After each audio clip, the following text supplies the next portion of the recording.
पुरी रथ यात्रा की दिव्य रहस्यमय कहानी। पुरी ओडिशा का एक प्रसिद्ध नगर जहां हर साल विश्व प्रसिद्ध रथ यात्रा का आयोजन होता है।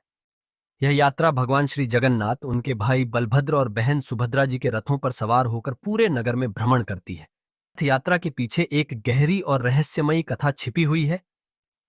भगवान जगन्नाथ का जन्म कहा जाता है कि भगवान श्री जगन्नाथ का रूप अति अद्भुत और रहस्यमय है। उनका रूप ऐसा है कि उसमें कोई हाथ, पैर या अन्य सामान्य अंग नहीं होते। इसका कारण एक पुरानी किंवदंती है। कहते हैं कि जब देवताओं और राक्षसों ने समुद्र मंथन से अमृत प्राप्त किया, तो इस दौरान भगवान विष्णु ने एक दिव्य रूप लिया और समुद्र में एक पवित्र रूप में अवतार लिया। उसी समय भगवान श्री कृष्ण के रूप में भगवान जगन्नाथ ने प्रकट होकर शरणागत वत्सलता का संदेश दिया। उनका यह रूप, जिसे साक्षात भगवान माना जाता है, सदैव रहस्यमय और अद्भुत माना गया है। 2. रथ यात्रा का आरंभ।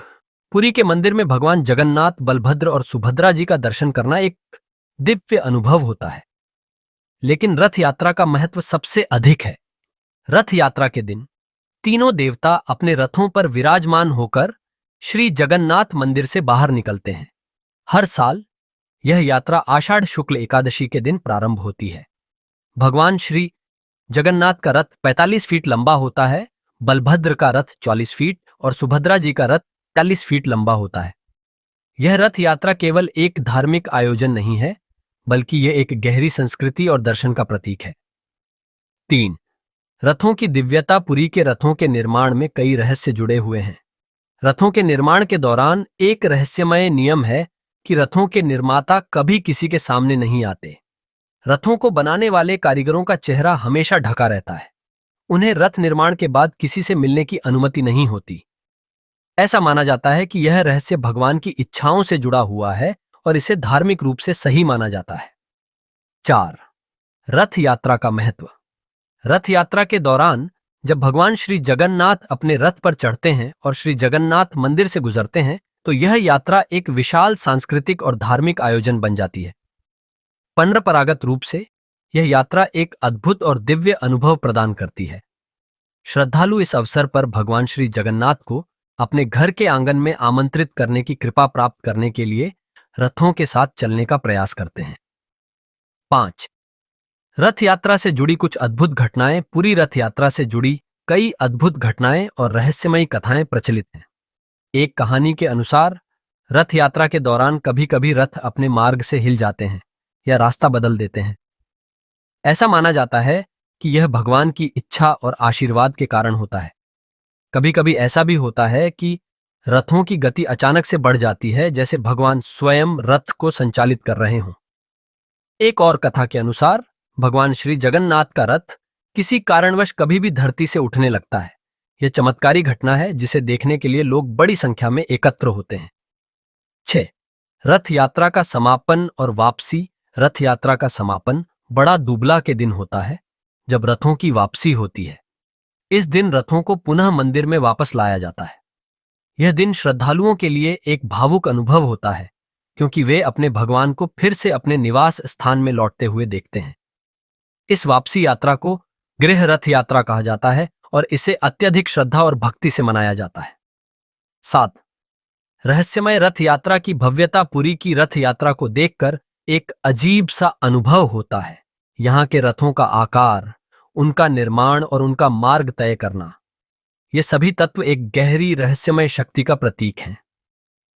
कई श्रद्धालु यह मानते हैं कि यह रथ यात्रा केवल एक धार्मिक अनुष्ठान नहीं, बल्कि एक आध्यात्मिक यात्रा है, जो मानवता के एकता, विश्वास और भक्ति की शक्ति को दर्शाती है।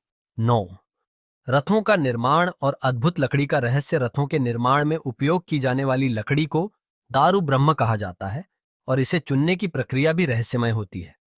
ऐसा माना जाता है कि इस लकड़ी का पता भगवान जगन्नाथ स्वयं सपने में देते हैं। जिन पेड़ों को चुना जाता है वे विशेष चिन्हों से पहचाने जाते हैं, जैसे शंख, चक्र, गदा और पद्म।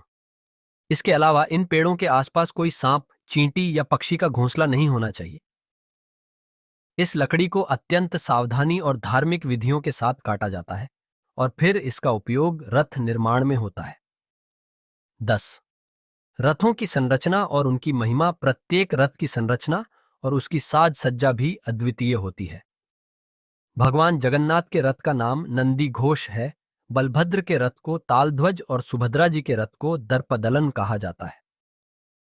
इन रथों को रंग बिरंगे कपड़ों और झंडों से सजाया जाता है। नंदी घोष पीले और लाल रंग के कपड़ों से सुसज्जित होता है, तालध्वज हरे और लाल रंग से, और दर्पदलन काले और लाल रंग से सजाया जाता है। रथों की ऊंचाई और उनके पहियों की संख्या भी अलग अलग होती है, 11। रथ यात्रा के दौरान वर्षा का रहस्य कहते हैं कि रथ यात्रा के दौरान अक्सर बारिश होती है और इसे भगवान जगन्नाथ का आशीर्वाद माना जाता है। ऐसा माना जाता है कि यह बारिश धरती को शुद्ध करने के लिए होती है ताकि भगवान के मार्ग को पवित्र किया जा सके। भक्त इस बारिश में भीगते हुए खुद को धन्य मानते हैं। 12। पांडु विजय का अनुष्ठान। रथ यात्रा से पहले एक विशेष अनुष्ठान किया जाता है जिसे पांडु विजय कहते हैं। इस अनुष्ठान में भगवान जगन्नाथ, बलभद्र और सुभद्रा जी को उनके रथों पर चढ़ाया जाता है। यह कार्य अत्यंत श्रद्धा और विधिपूर्वक किया जाता है। भगवान के रथ पर चढ़ने के समय ढोल, नगाड़े और शंख की ध्वनि गूंजती है। इस क्षण को देखकर श्रद्धालुओं की आंखें आंसुओं से भर जाती हैं। 13। रथ यात्रा का मार्ग और उसके प्रतीक। रथ यात्रा का मार्ग भी बहुत खास होता है। इसे बड़ा डांडा कहा जाता है, जो लगभग 3 किलोमीटर लंबा है और श्री मंदिर से गुंडीचा मंदिर तक जाता है। यह मार्ग प्रतीकात्मक है, जो जीवन के अलग अलग पड़ावों को दर्शाता है। माना जाता है कि इस यात्रा के दौरान भगवान जगन्नाथ अपने भक्तों के घरों में आते हैं और उनके जीवन को आशीर्वाद देते हैं। 14। गुंडीचा मंदिर में विश्राम का महत्व। गुंडीचा मंदिर में भगवान जगन्नाथ, बलभद्र और सुभद्रा जी 9 दिन तक विश्राम करते हैं। इसे भगवान का मायका माना जाता है। इन 9 दिनों के दौरान भगवान का विशेष श्रृंगार किया जाता है और उन्हें अलग अलग प्रकार के भोग अर्पित किए जाते हैं। 15। रथ यात्रा का सामाजिक और सांस्कृतिक महत्व। रथ यात्रा न केवल धार्मिक अनुष्ठान है, बल्कि यह समाज में समानता और भाईचारे का संदेश भी देती है। इसमें जाति, धर्म और वर्ग के भेदभाव को भुलाकर सभी लोग एक साथ भगवान के रथ को खींचते हैं। यह यात्रा भगवान जगन्नाथ को जगत के नाथ के रूप में प्रस्तुत करती है, जो सभी के लिए समान है। यह यात्रा भगवान जगन्नाथ की कृपा और आशीर्वाद का प्रतीक है, जो हर साल लाखों श्रद्धालुओं के जीवन में उल्लास और भक्ति का संचार करती है। भगवान जगन्नाथ का रथ केवल एक साधारण वाहन नहीं है, बल्कि यह एक अद्वितीय और रहस्यमय शक्ति का वाहक है, जो हम सबको अपने दैवीय मार्ग पर चलने के लिए प्रेरित करता है। समाप्त।